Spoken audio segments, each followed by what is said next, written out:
On November 21st, a week from today, the Delaware River Basin Commission will be voting on whether to open up the Delaware River Basin, a source of drinking water for over 15 million people, to fracking. We are here to send a message to Governor Cuomo, President Obama, and the region's 4 governors. At this very moment, there are 5 press conferences, 5 press events occurring throughout the region. In Trenton, New Jersey, in Philadelphia, in Harrisburg, Pennsylvania, in Delaware, as well as here in Manhattan. At these events, we will be delivering over 65,000 petitions to the region's 4 governors and the Army Corps of Engineers, who constitute the membership of the Delaware River Basin Commission. In addition to these 65,000 petition signatures, we will be delivering 7 letters signed by an extraordinarily diverse range of constituents. Hundreds of faith leaders, small businesses, organized labor, hunting and fishing groups, academics and student leaders, national environmental organizations, and river protection groups from across the country. As members of faith communities in opposition to fracking in the Delaware River Basin, we are charged to care for the earth in a just and sustainable way. The availability of clean water is a natural right for all. We oppose fracking in the Delaware River Basin until a comprehensive legal and regulatory package is created to assure that both public health and the environment is not compromised, and that all the health and environmental concerns, as well as justice issues for those who lease land for fracking, is addressed and regulated. There's a Jewish expression that sums up the difference between what's right and what's wrong. When something is right, we say it's kosher. When something is not right, we say it's not kosher. Pumping millions of gallons of water out of our lakes and rivers, that's not kosher. Destroying forests and farmland, that's not kosher. Exposing women and children to toxic chemicals, that's not kosher. Dumping radioactive waste into our rivers and streams, into the Delaware, that is not kosher. Making methane that will heat up our atmosphere, that's not kosher.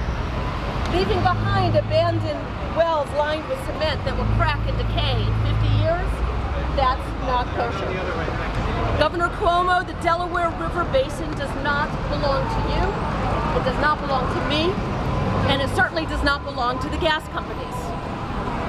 Jewish tradition teaches that natural resources belong to God, and it is our responsibility as human beings to be careful caretakers of that which God has entrusted to us. So voting no on this proposal, that's kosher. Everywhere we've seen it, we've seen water contamination, air pollution, noise pollution, infrastructure erosion, decreased property values, and a diminishing quality of life.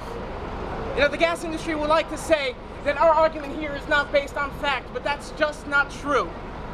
The battle against fracking is no more than another battle in the war for common sense. Just this year, researchers at Cornell University have shown that the cumulative impact of shale extracted natural gas is greater than that of coal. It won't create the local jobs that New Yorkers so desperately need. The highest paying jobs go to highly skilled drillers that will have to be brought in from across the country, not New York. There's not as much gas in the Marcellus Shale as the industry would initially let us to believe.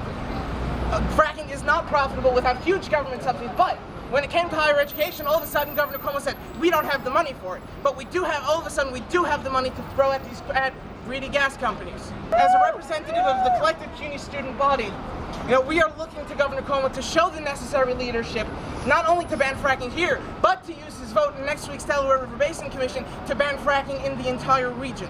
I'm going to show you, this is a very heavy box full of thousands and thousands of petitions. I'm joined here by Unite for Action. They've got a big stack as well. This is the 6th box that we delivered to Governor Cuomo. This box contains 3,231 letters, and Cuomo says that he is the government. So if he is the government, he has to come out and help the people when there is a disaster in his state. And if he's not going to make the gas and the oil industry accountable for this disaster, then he's going to have to pay for it. And he has to deliver water, and he has to stop fracking. And that's what we wish. These are by way of petitions that were generated in addition to those from Unite for Action, generated by Credo, by 350.org, and by Food and Water Watch. And there are tens of thousands of petitions here. Today, 45 water keepers throughout the nation dedicated to protecting this nation's water delivered a letter to all of the Delaware River Basin commissioners urging the members to vote against their proposed gas drilling regulations and instead choose to protect the drinking water supply for the over 15 million residents of New York, New Jersey, Pennsylvania, and Delaware. The New York portion of the Delaware River Basin provides half of New York City's drinking water. In recent interviews, DEC has indicated that New York will vote no. We hope today that New York will follow through with its promise and urge the other commissioners to follow suit and to fight against dirty drilling in the Delaware. Our local food system will be destroyed if fracking goes forward in New York State and in the Delaware River Basin. We want to make sure that we can protect the land and the water, because clearly this program of fracking pulls millions of gallons of water out per each well. This then can't be used for agriculture. Once the water is put into the system, we add at least 596 toxic chemicals to the mix. That water, 60 to 80% of it stays in the ground, 20 to 40% of it comes up. It's highly contaminated, it can't be used again, and now we have no fresh water to put into our food system. Our land's contaminated, which then concentrates chemicals into the plants.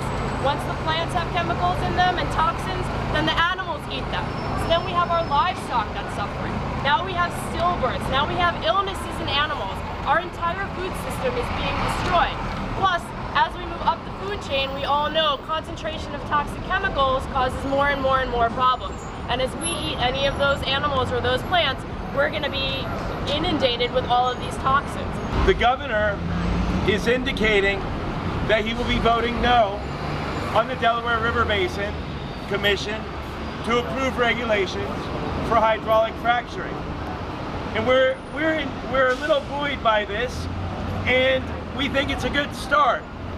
However, the flip side of this is that he's doing it so that he actually can create his own regulations for hydraulic fracturing here in New York State.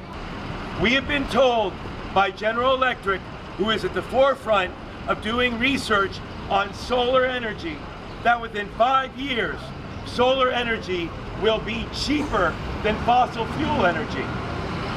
In knowing this, that in 5 years, this energy will be cheaper than fossil fuels, we must immediately stop any fossil fuel build out and move directly towards renewable energy and create an infrastructure that is based on renewable energy, because 5 years is a very short period of time.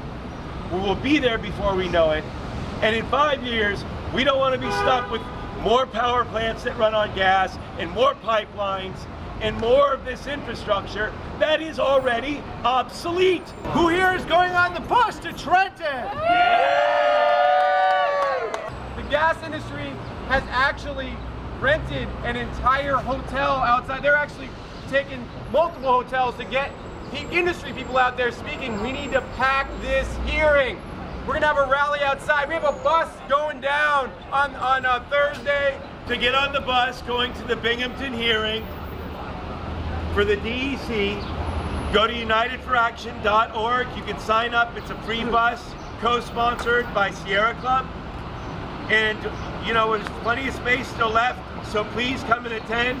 Sign up for the buses on Food and Water Watch's website for the DRBC for next Monday, the 21st. And then the 30th, please attend the hearing here in New York City at 199 Chambers Street. We'll be back! We'll be back!